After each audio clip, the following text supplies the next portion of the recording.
অনেকদিন আগের কথা, এক রাজ্যে বাস করতেন এক রাজা। তিনি ছিলেন সাহসী কিন্তু খুব অহংকারী।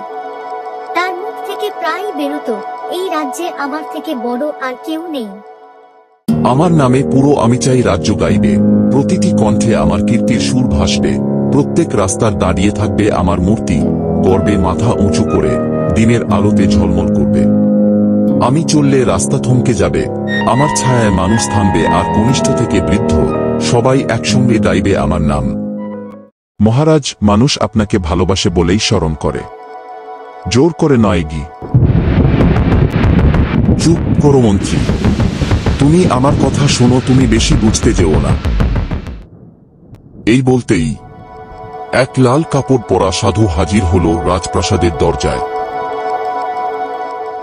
মহারাজ, শুনেছি আপনি খুব মহান, তাই তো আপনাকে প্রাণ ভরে আশীর্বাদ দিতে এলাম। কিন্তু আপনি তো নিজেকেই সবার উপরে মনে করেন।